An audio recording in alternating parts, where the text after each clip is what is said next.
Well, the big four contenders in the Eastern Conference all cruised to wins last night. The Bucks have the best record in the NBA, but according to odds makers, they have the second best shot at winning the East. They trail the Raptors, who are on a 6-game winning streak and added Marc Gasol at the trade deadline.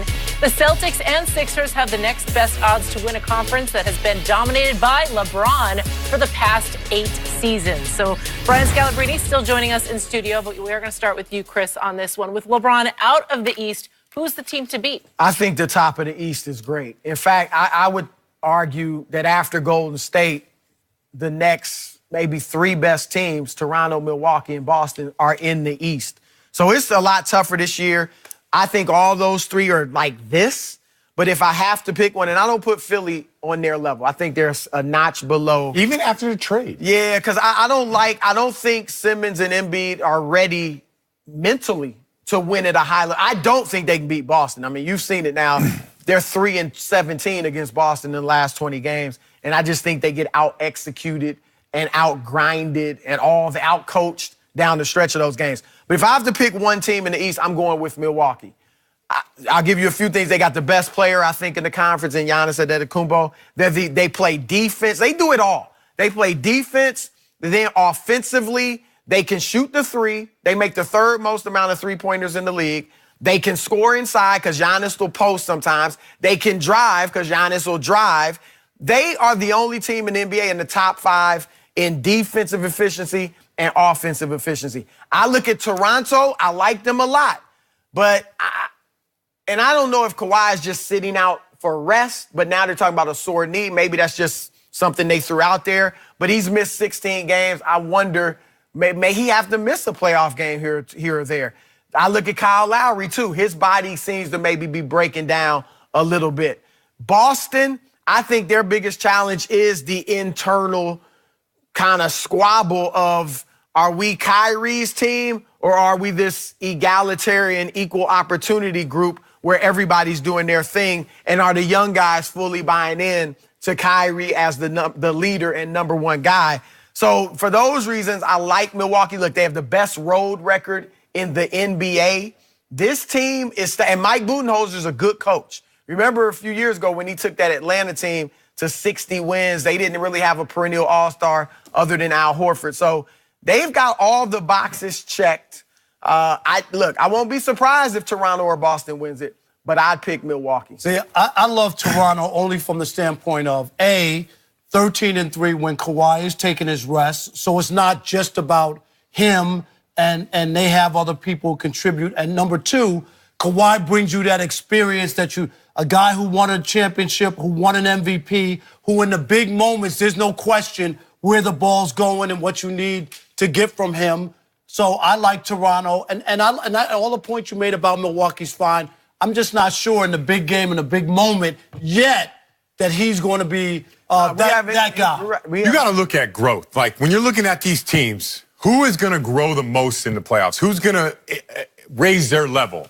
I think that's an easy one. We all can probably agree that Boston's going to play a lot better in the playoffs than what we're seeing right now. I agree. Milwaukee, I'm just not sure they're going to take another step. For all the things that you mentioned, man, they're great on defense. They're great on offense. They have Giannis, the inside scoring. Great on the road. Can they raise their level? The Atlanta team that you mentioned with Budenholzer, they were good, but they got beat up by the Cavs, and it wasn't even close. They never raised their level. So I look at that Bucks team, and I watch, and you're right. They are the team in the East. They have not won a playoff series. That group have not won a playoff series. They're that team where I'm saying, here comes the playoffs, and they're going to beat up on that first-round opponent. But if they're a 1 and Boston's a 4 and they get out and they have to play them in the second round, I'm not sure I'm taking the Bucks in that series because of things that we talked about earlier. Giannis is unbelievable. Probably the MVP if the game was only 44 minutes. The last 4, I'm not sure about. He plays so hard. What does he go to? The game gets tougher. It gets physical. Where is he going to go that last 4 minutes? The Celtics are going to Kyrie. The Raptors are going to Kawhi Leonard. I know what's going to happen in the last 4 minutes. I don't know what the Bucks are going to do. They're going to go to more ball movement. They're going to go back to the Mike Budenholzer Atlanta team. They struggled in the last 4 minutes, too. So when I look at Milwaukee, I'm not sure that they're going to raise their level as much as I think Toronto will. By the way, Siakam, career high last night. No one ever talks about him, most underrated player in the league. And then Kyle Lowry, been there before. He'll be fine. So who's your pick? Toronto? Yeah, I think Toronto, because Boston's 1-12 in Toronto right now, and they have to prove to me they can go in there and win in Toronto. But when I look at this team, like the Bucks, I'm just countering your argument. I'm not sure the Bucks are on that level as far as when you talk about playoffs. Yeah, I love it. A guy from Boston who's not a homer. Yeah, no, I am a homer. I am a homer. Okay. Yeah, and I root to be wrong. Okay, 100%. I don't know. I'm sold on Toronto as well. And you mentioned them being 13-3 without Kawhi Leonard. And earlier in the show, we were talking about Kyrie Irving and needing to have that guy to close the game. You kind of alluded to it. They have that guy in Kawhi Leonard. Who does the Bucks have? Well, Giannis is what he's in the top 10. And you make a great. Last 4 minutes, he's a little bit different. You make a great point he can because score, but you're right. They don't just go straight to him. But I like that because they got other options. They do have other options. Makes them less predictable. Chris Middleton? Yeah, wait a minute. There are levels to this game. I love Middleton. He should be an all-star, but he ain't. Kawhi Leonard. Kyrie. All I need you to do is hit a shot. See, I'm not of the hero. I'm not in the hero ball group. I'm not at the end of the game, I'm not give it to him and just get out of the way. I'm like, let's run a play with some options. Did we not just have this conversation about Kyrie? I wasn't just talking. No, hold on. Don't twist my words. I wasn't just talking about the last 4 minutes. I was talking about period. You need a superstar. And they got Giannis. And you talked about He's clutch. a superstar. You didn't talk about clutch. Oh, Kyrie is clutch. Yeah, in the moments where you need him most, which is the last waning moments of the game. I wouldn't take anybody over Kyrie in that. But I'm not going to say Milwaukee can't win because Giannis isn't as clutch as Kyrie. That's all I'm saying. In my opinion, you have two clutch guys and a Siakam that feels like I'm just as clutch as these guys, Kyle Lowry and Kawhi Leonard in Toronto. And they play defense. Arguably the best two-way player when he's on the court in the game and Kawhi Leonard. So I like this team moving forward. You add Gasol that stretches the floor, that gives you three-point shooting at the big spot. I like this team because they have depth. They can defend and they can score. Now they do go through lulls where they don't put up points in a matter of 4, 5, 6 minutes at a period of time. But I feel like if they do go through those lulls, they have the defense to defend and stop the opponent from scoring as well. Look, I've been with Toronto, as Rob knows, basically all year. I'm a little concerned. And again, maybe Kawhi is probably maintenance. And he came out of San Antonio where that's what they do. They sit you out some games. So maybe that's all it is.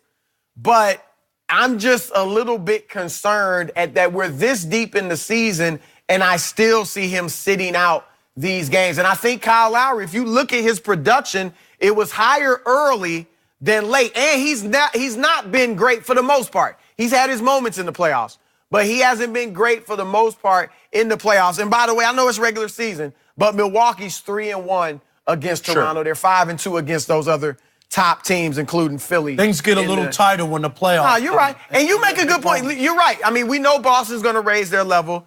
Toronto probably will.